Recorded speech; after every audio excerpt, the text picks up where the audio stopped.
Assalamualaikum warahmatullahi wabarakatuh, and a very good evening to everyone.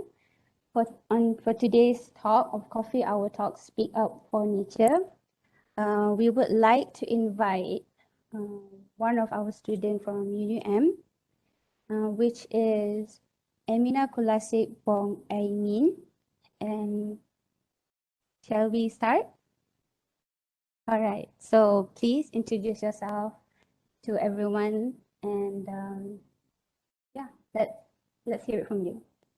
All right, let's start with a bit of an audio check. Can you hear me clearly? Yes, I can hear. All right, my name is Emina Klasik Bong Aimin. I am a third semester student from University Utara Malaysia, and I am studying International Affairs Management, or we prefer to call it INTA. So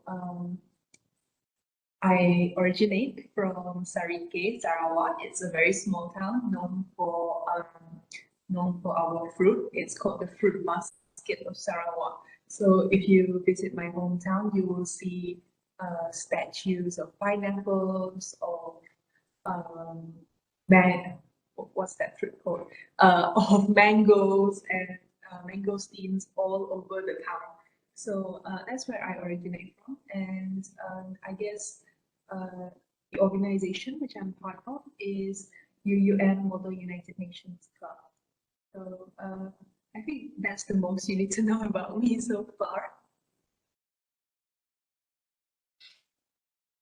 All right. So tell us about, how is your journey from, I'm aware that you have taken part in UN, am I correct? Yes, All right. yes. So tell me as a student, how did you approach it? How did you invest yourself, your time as a student, not only as a student, but as someone part of UN? All right. So Model United Nations, just to start, is a club for us as students to learn about diplomacy and about how foreign policy and international relations works. So, in a Model United Nations conference or competition, we would every single participant will be allocated one country, and we will speak on behalf of the country. So we will be um, we will be researching and we will be talking about um, what that country has done regarding the topic of the conference. So let's say, for example, we are having a conference about climate change, then every single delegate, we call the participants delegates, every single delegate will be speaking about the climate change and the issue uh, inside of the country that they were allocated to.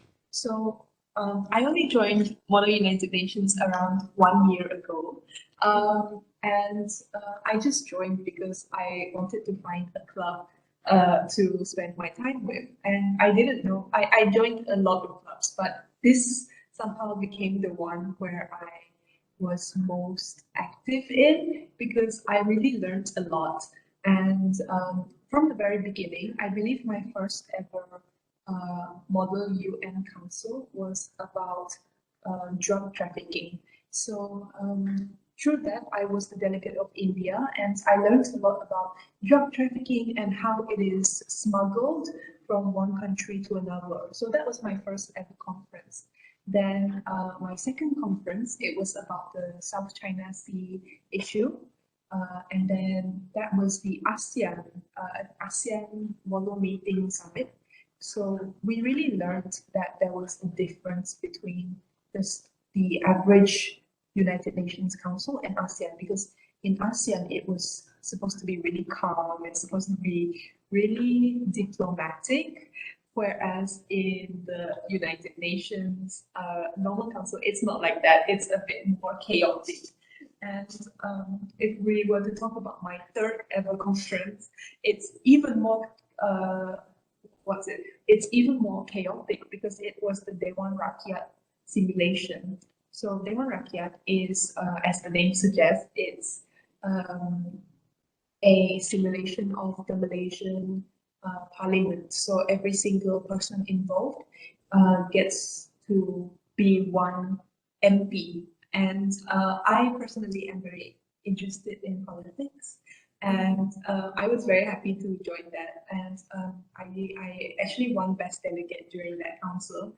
But it was just funny because in real life you wouldn't see, because I was MP Bahang Sado, so I was a not only from Sarawak, but I was not only playing an MP from Sarawak, but I was also playing an female MP, and somehow at the end of that conference I became the Prime Minister. So as you can see, it's very chaotic and it's very I think if it's your first time, it will be quite confusing. But after a lot of practice, it's really fun. So I just talked about trade councils earlier, but Model United Nations, there are so many councils and there are so many places to learn. So no matter what your interests are, you definitely have one place for you. So like I said, I'm very interested in politics, but another thing which I'm very interested in is the environment and climate change. So so far, I actually have not been in any councils that that are regarding climate or environmental issues. But inside UUMUN, our club, we do have a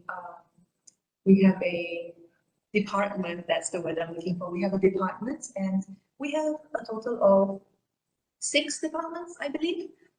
So we have APRO, which is for academic matters. We have Pure, which is for our public relations. Then we have MIT, which is for publishing publicity stuff. We have Prom, which is for event management.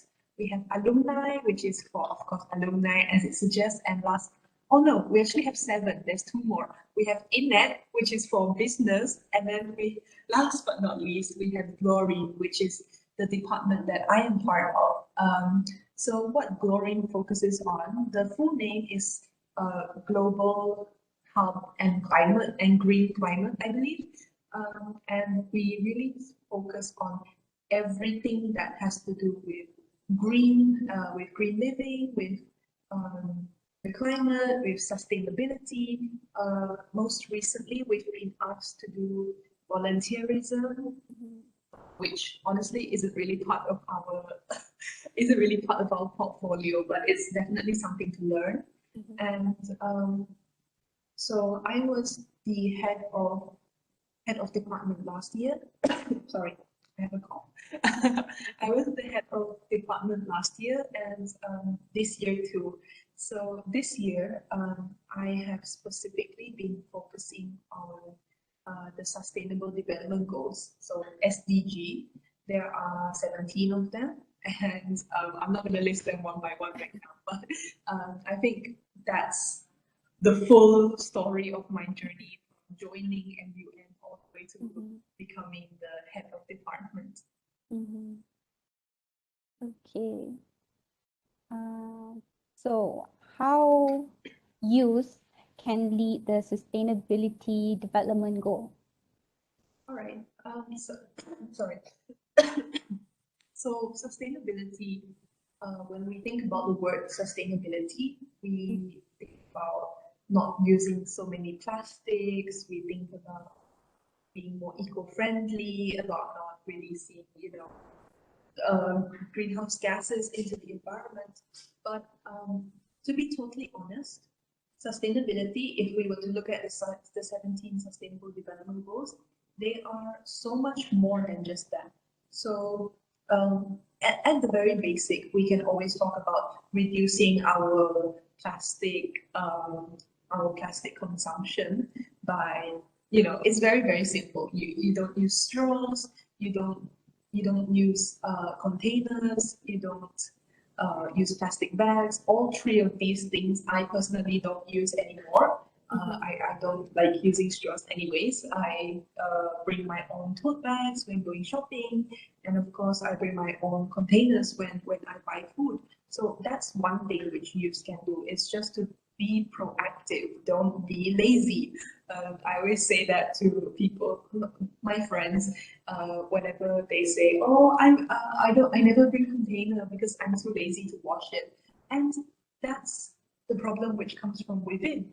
We as youths, I mean, especially as my elders tell me, youths now are very lazy. I'm not sure if the elders weren't lazy back then, but but youths now are very lazy, just to wash a container, just to wash, I don't know, one reusable straw, they will happily create a big mess just to avoid doing that, which I think isn't so great. But another thing which youths can do is related to something which our chlorine department has been doing, which is sustainable, which is by talking to each other. So every single month, chlorine has a YouTube show. It's hosted by me, and every month we will invite around two to three speakers. And I've gotten a whole load of suggestions for speakers. They've given my friends, they have given me names of lecturers, they have given me names of activists, and these very industry people. But the thing is, when I designed SDG talks, I designed it for youths by youths. So everyone who I invite, they are not experts in anything. They are just normal people like you and I, and we share our stories, we share our experiences in a way where it's just a normal conversation. And then by the end of this long conversation that we have, we are able to find a moral value where we are more self-aware about our actions. So to talk about our first SDG talks, it was about food waste, and the SDG was, of course, zero hunger. So hunger is a big issue in the world, of course, but in Malaysia, people don't suspect that it's such a problem. It is a problem in the country, even though we may not see it. A lot of people are malnourished, a lot of people are not educated well enough about what food is good for them, what food is not. So all of that goes under the Sustainable Development Goals of zero hunger. And through our conversation during that 1 hour talk, through our conversation about just our favorite foods. We were talking about Ramly burgers and the food at UUM. But just through that, we learned how to appreciate the food more, and we tried to use our perspective to reduce our waste, our food waste. So that's another way we can definitely have honest and smart conversations with one another. But another thing about sustainability is that it's not limited. So this was what I was trying to get to at the beginning, actually. There are 17 Sustainable Development Goals, and I'm sorry, not every single one of them has to do with nature. Not every single one of them has to do with going green. So let's talk, for example, about reduced inequalities. So I can't quite remember the number which it is, but it is one of the sustainable development goals.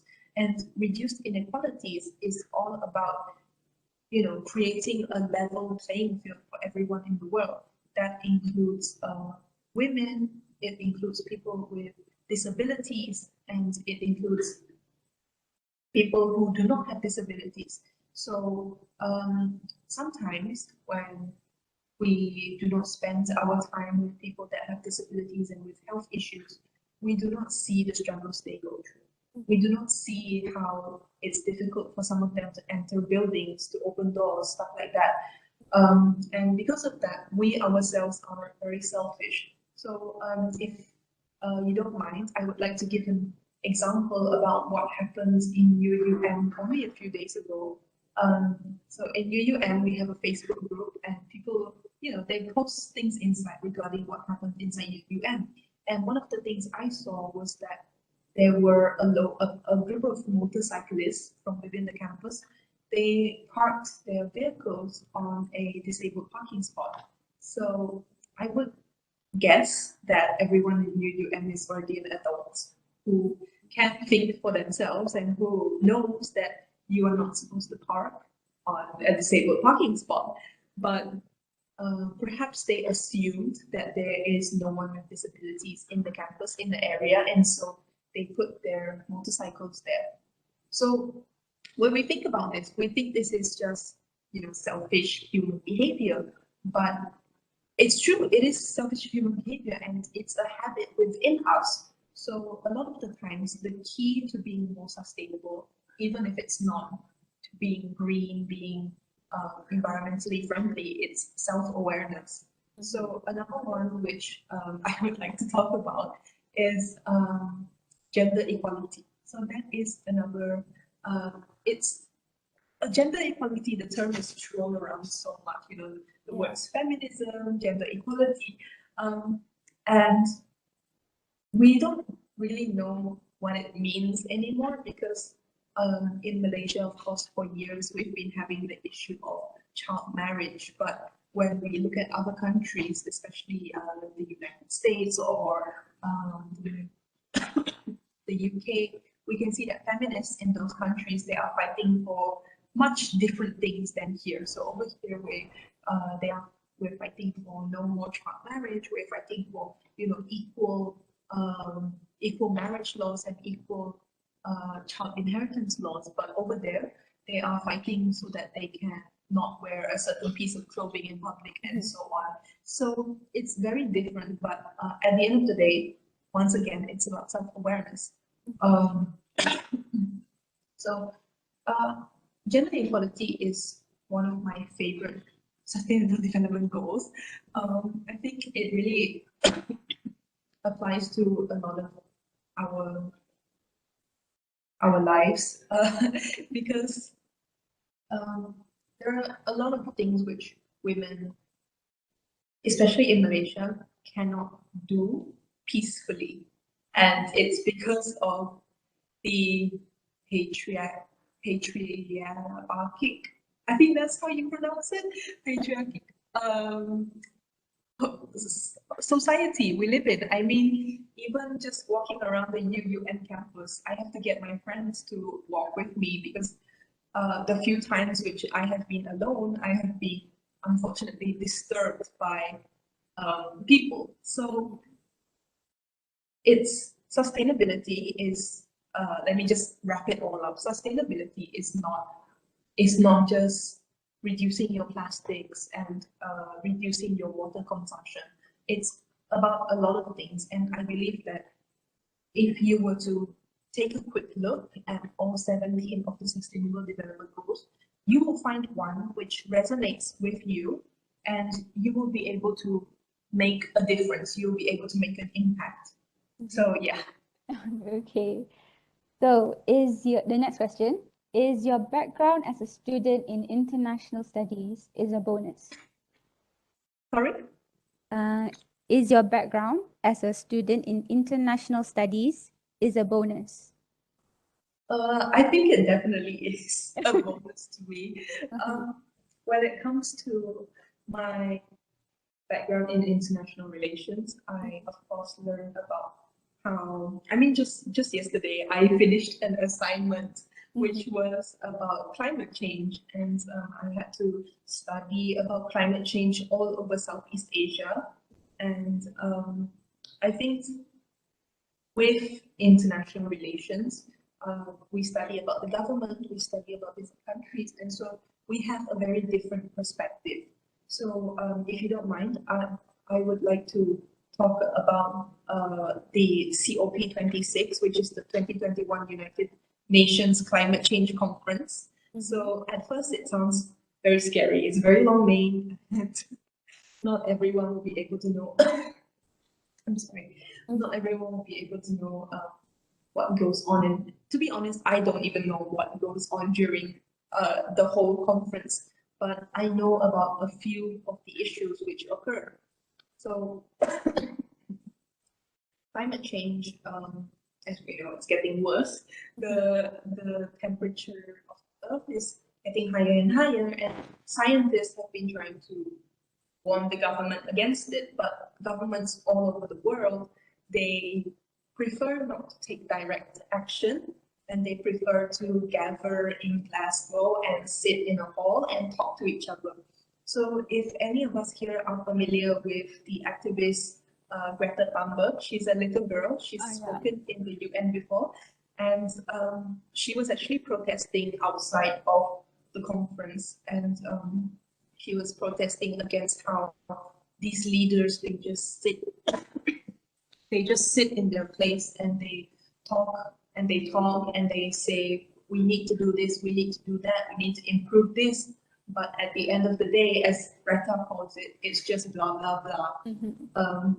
It's not contributing to anything, but that is from an activist perception. When I read about Southeast Asian countries and their views on climate change, I felt enlightened, because Southeast Asia, we face a lot of natural disasters caused by climate change.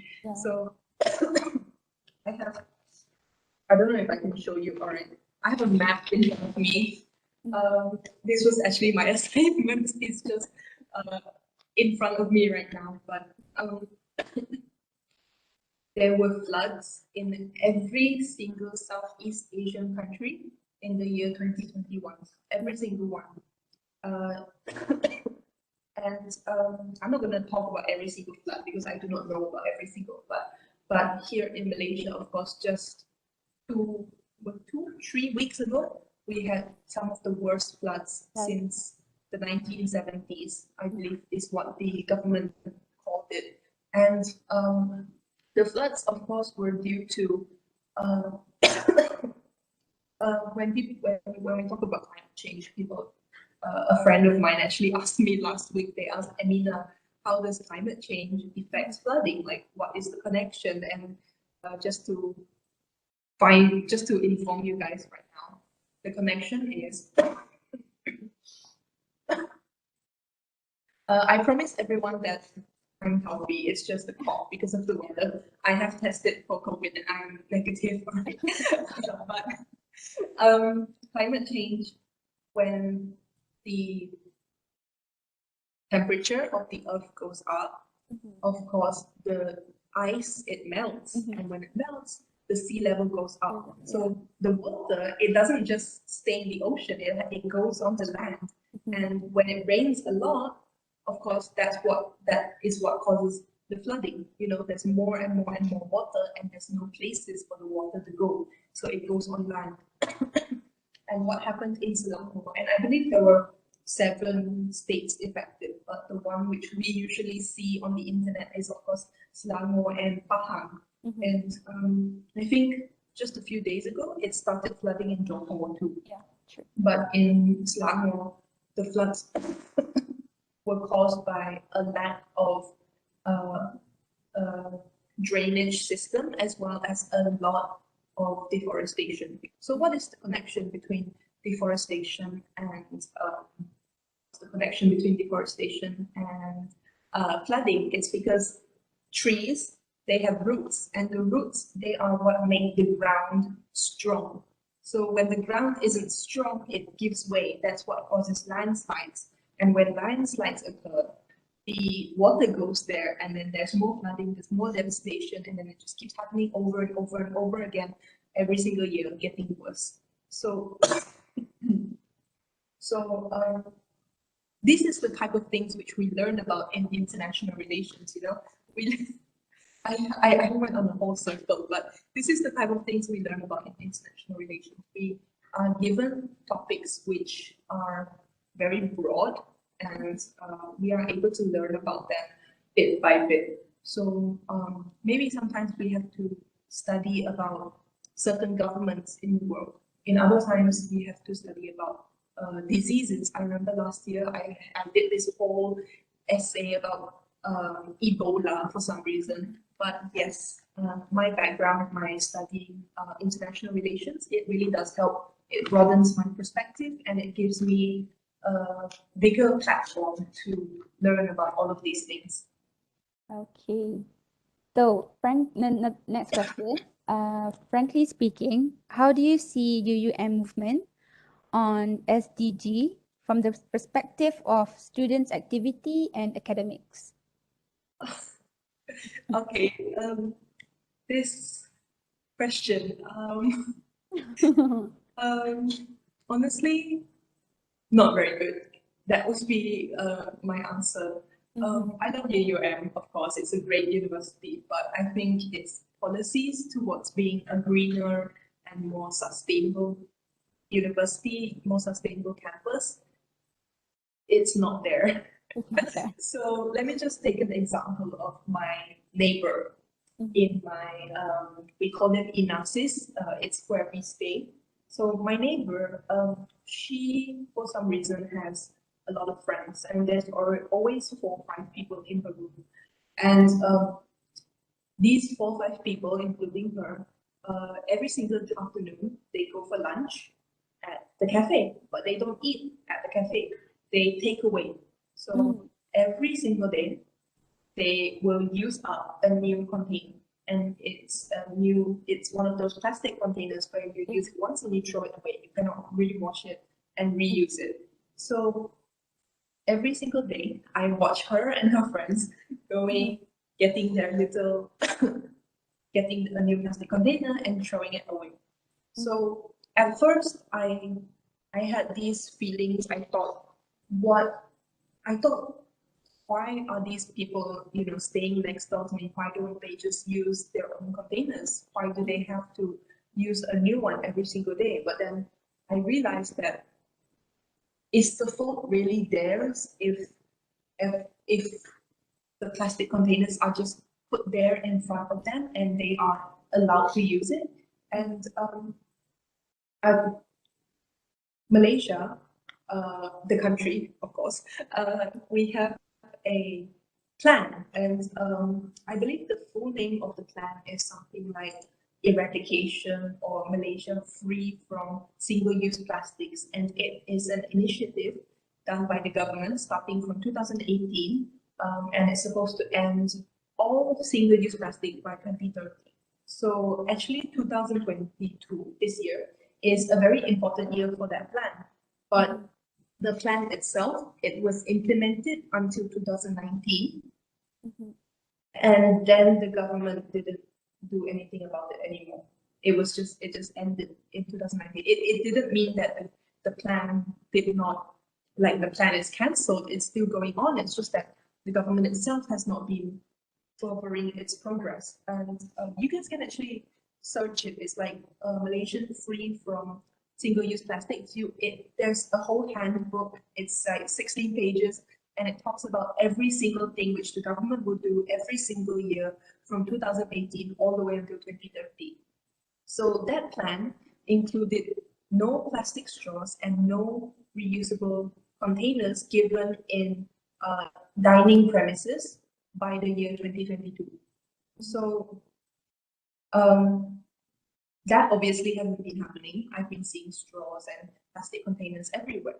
So I guess back to the whole UUM thing, I think UUM has the potential to be a very green campus.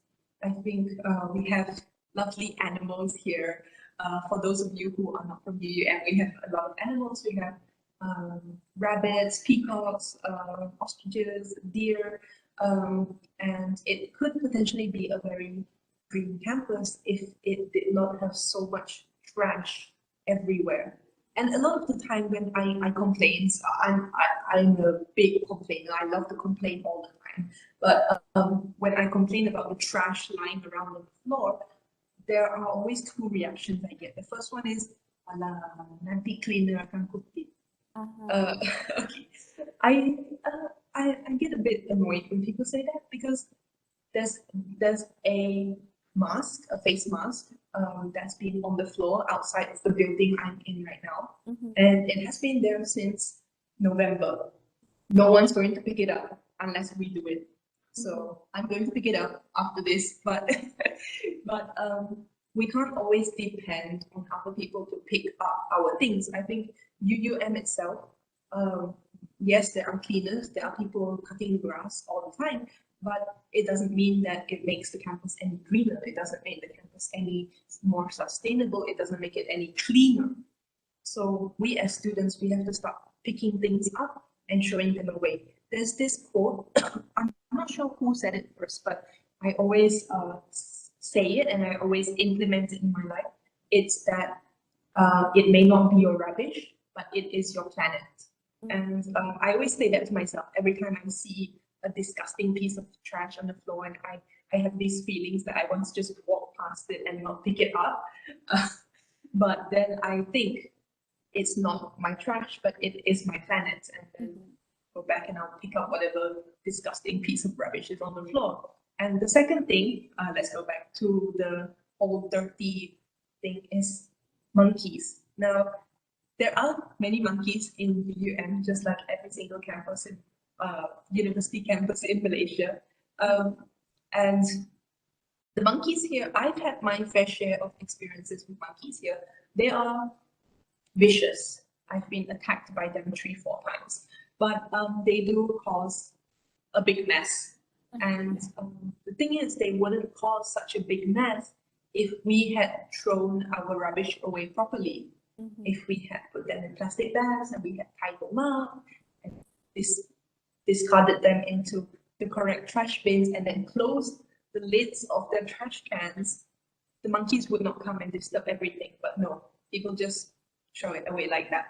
So sometimes we can blame the individuals on campus for the way the campus is, but I think the bigger issues lies with the authorities. And I've had my plans to confront the student, what's it called? Student representatives, to talk to them, to try and get them to at least ban straws or something within the campus. But I haven't gotten around to it yet. But I think UUM itself, it could be greener and it could be better. So that is my opinion. Okay. All right. Another question is, since you have a wide experience at international level, mind to share with us, how do you see youth at other countries when it's related to climate change? Could you rephrase the question? How do you see youth at another country or countries when it is related to climate change? So you mean youths that are not from Malaysia? Yeah. Oh, okay. Actually, I would love to talk about my friend Farouk. So Farouk is a member of Glorin. He's studying in UUM, but he's not from Malaysia. He's from Indonesia, and his hometown is Jakarta. So I don't know if any of you know this, but Jakarta is one of the cities in the world which are sinking. It's literally going underwater, and it's predicted by 2050 that 25% of the original city will be completely underwater, and we cannot live there. So Farouk, who is part of Glorin, we've had a few conversations about sinking, and he has been very vocal. He's talked about how it worries him. He talks about how he wishes that there could be something to do, but we as youths, unless we are financially capable, unless we have the power and the money, then there isn't much we can do except from throwing away our rubbish properly and taking the bus instead of using our car, and what else? And protesting. I guess one of the things which used in other countries, and by other countries I mean Western countries, America or Europe, is that they protest a lot. They're always in the street with their signs and their clever slogans protesting against climate change. But climate change isn't the leader who you can protest with your signboards and ask them to step down. That's not how climate change works. It's a process, and it's by everyone. And I think a lot of the time people, they like to point fingers. So one of the things when it comes to pointing fingers is, of course, fast fashion. I'm sure everyone here has heard about fast fashion. It's a very destructive industry, but when we talk about fast fashion, it's always don't buy fast fashion. If you buy fast fashion, you're a bad person. But do we ever think that maybe the cause of the issue is not the people who cannot afford, better clothing, but it's actually the companies that are, carrying out dumping these microplastics into the environment. It's these companies which are using an astronomical level of fossil fuels just to power their factories. So at the end of the day, youths now are panicking. I think is the right word. Everyone is worried about whether or not climate change will affect our future, whether or not the planet will be inhabitable by the time we are 80, 90. But and because of this panic, it's caused like climate hysteria. I'm sure that's a term where everyone's trying to blame someone, and at the end of the day, all of us are wrong, but nothing is getting better. Everyone realizes that they are wrong in doing something, but nothing is getting better because the people who are able to make a difference, the people who are able to monitor these factories, people who are able to stop the deforestation, it's not the youths, it's the adults. And by adults, I mean those who are much, much, much older than us, who are from a whole different generation, and who are sitting in parliament and who are handling the government. They are the ones who are responsible, and they are the ones who should be making the effort. But no, it's the youngsters who are on the street and protesting. So maybe if we keep protesting and we keep going forward with our loud voices, one day they will hear us. But it's been going on for a long time and nothing has changed. And the sad fact is because governments all over the world, they prefer economic gain than to save the environment. So one of the things I studied was that in Indonesia, people have been protesting the government because they joined the COP26 that I talked about earlier. They talked about all sorts of promises in COP26, but the reality is Indonesia has the third most, I believe it's the third or the fourth most deforestation in the world. Malaysia is the first, just so everyone knows, but Indonesia is also one of the highest. And they have all sorts of plans for development, to build infrastructure and to make all of these new buildings, new cities, but all of that is for economic gain. And at the end of the day, the one that is sacrificed is the people. The people, yes. So youths are definitely making an effort, but the effort doesn't have a lot of result. That is my answer to the question. Okay.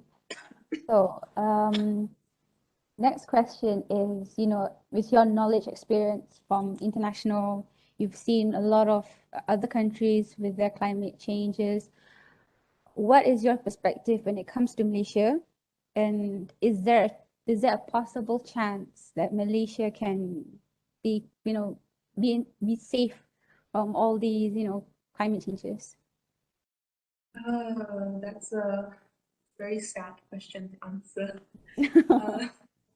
Malaysia is not in a great place when it comes to trying to resolve climate change. I mean, just a few, once again to talk about the floods, but that is one of the proof that we are not safe from climate change. And thankfully, my home, in Sarawak, we haven't really been affected by climate change that much, but that's because we are on high ground.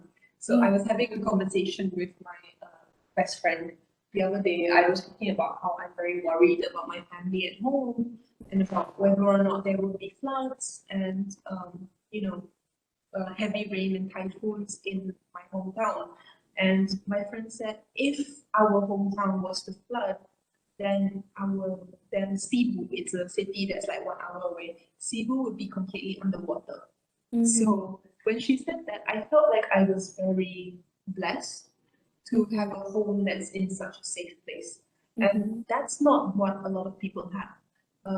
A lot of people, they have homes in places that were flooded. So Taman Sri Buddha, of course, I saw the pictures how it's like all the way to the second floor. And in order for Malaysia to be able to reduce this, I think the government will be the one that has to make better action. So it's not just coming with their boats and spraying water jets whenever there are floods, but it's also things like creating adaptation methods. So elevating the roads, which is what happens in Singapore actually. So last year, there was this specific road in Singapore. It was just one road. There were no houses. It was just a highway road that kept flooding. It flooded 3 times in the beginning of 2021. And what the Singapore government did is that they immediately made the road higher. So once they saw a problem, they solved it. But in Malaysia, Taman Sri Muda is a place that floods every single year. And for some reason, nothing has happened. And I saw, I think it was a news video about how Taman Sri Muda is expected to be a ghost town in a few years because nobody wants to live there anymore. It's too dangerous. And it takes up too much cost to be able to live somewhere where you have to evacuate your house every time there's a flood, every time there's heavy rain. So what the Malaysian government should do is to take action against the deforestation, but I don't think that realistically that would happen. I think the government, I don't think that they're going to do anything about deforestation. Furthermore, if they do not want to stop deforestation, they could always rebuild the peatland. So peatland is like mangrove trees. You know how mangrove trees, they're like very dark and they're very, they're in watery areas. I don't know how to describe mangrove trees, but you guys can Google it, what are mangrove trees and how do they look like. But restoring peatlands and restoring mangrove areas, that has scientifically been one of the ways to reduce the impacts of climate change, whether it be air pollution, whether it be flooding, landslides. Scientifically proven, it's one of the best ways because not only does it make the land stronger, mangrove trees also absorb more carbon dioxide, and it just makes things better. So if the government wants to take action, that could of course be one of the things they do. But just now when we were talking about air pollution, it reminded me of something that the government did back in November, which is that when we reported our air pollution, our carbon offsets to the United Nations, the Malaysian government was accused by the Washington Post. So it's like we were accused by an American company to lie about our carbon emissions. So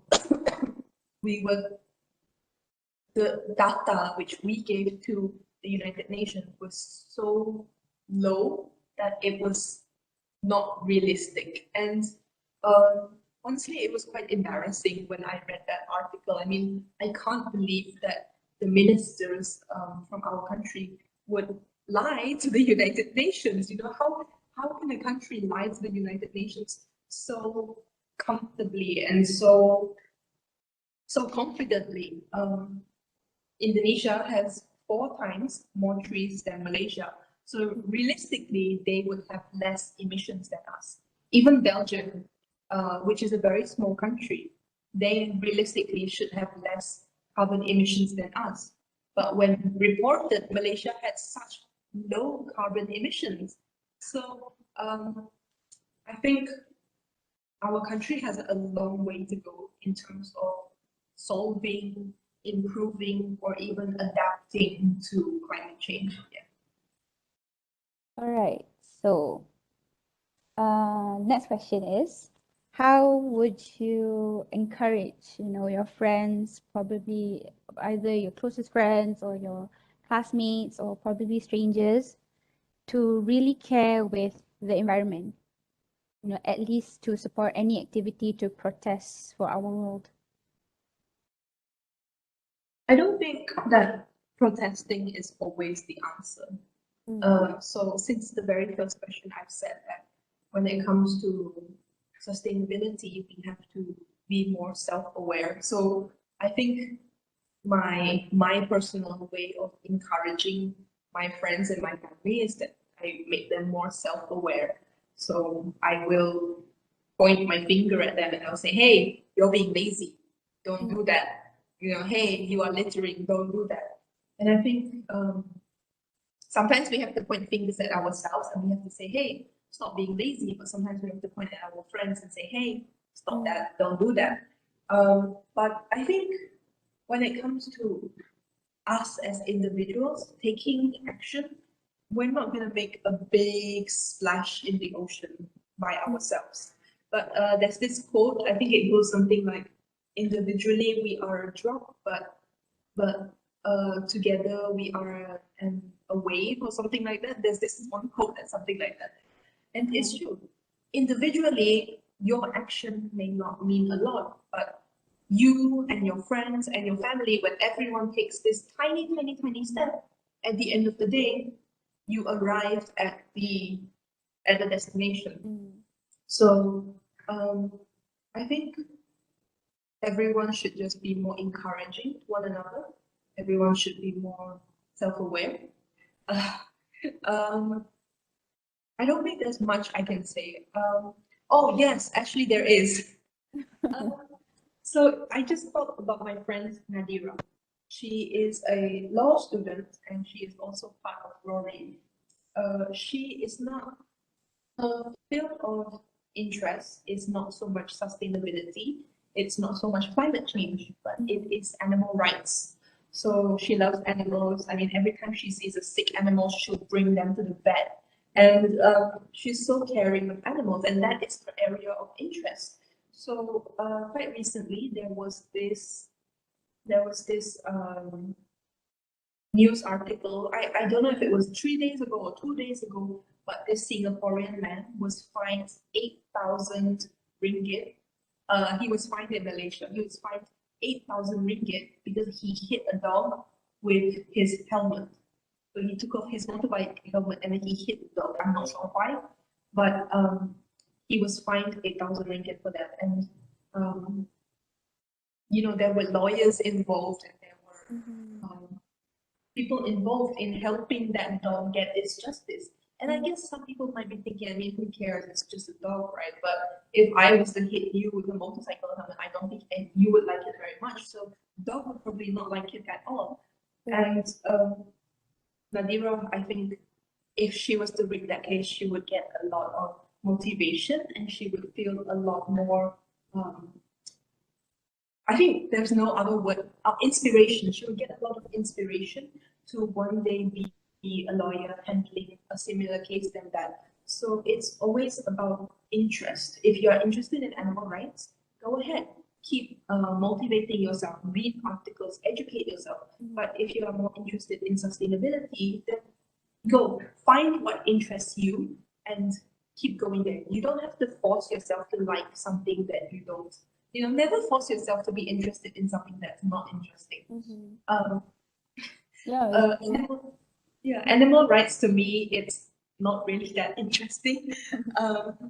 I mean, I have read a lot about animal rights, but most of the time it's not very interesting. I do prefer to read about sustainable development goals. So that is for me, and everyone is different.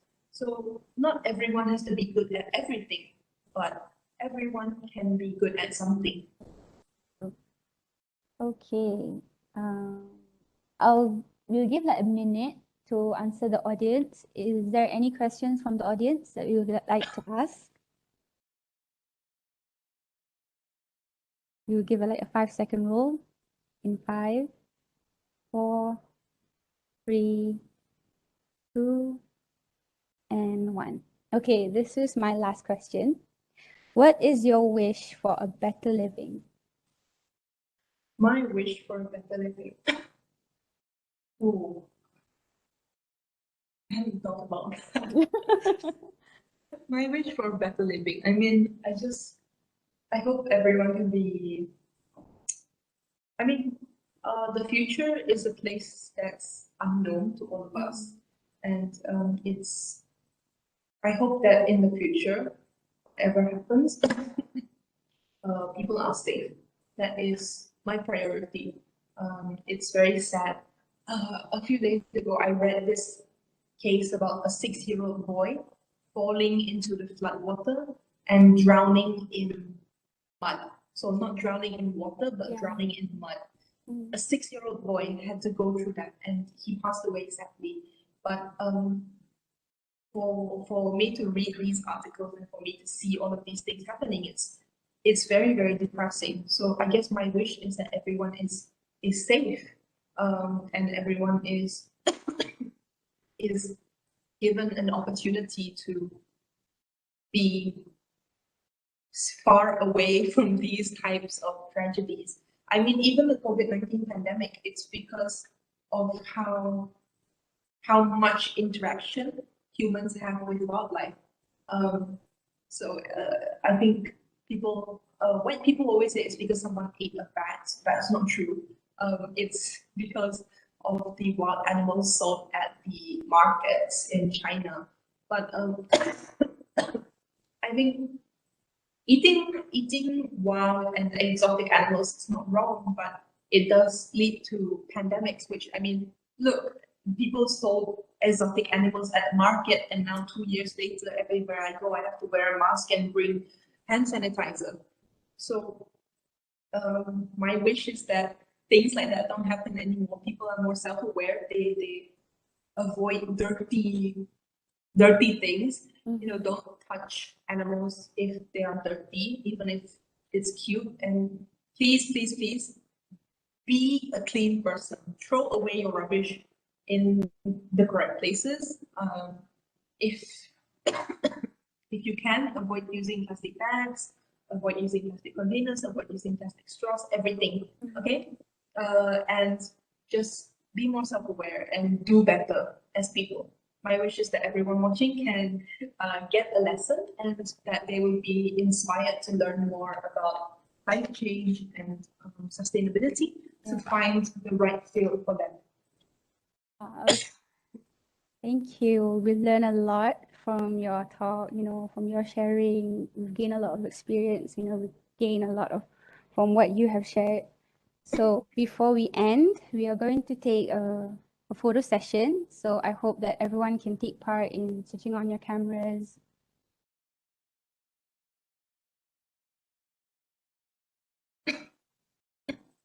All right. Okay. Any more? All right. In 3, hold on here. Okay, in 3, 2, 1. Okay, hold on for a minute.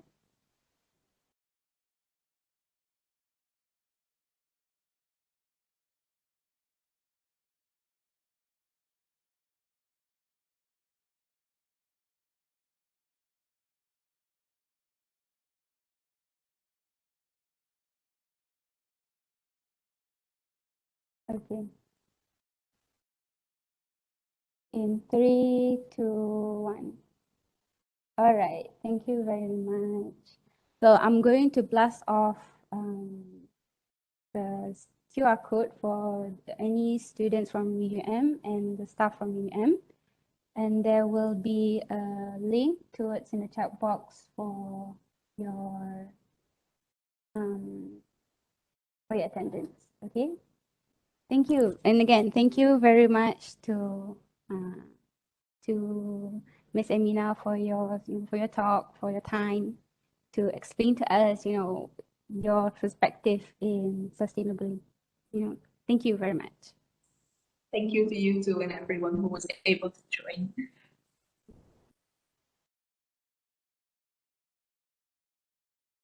All right.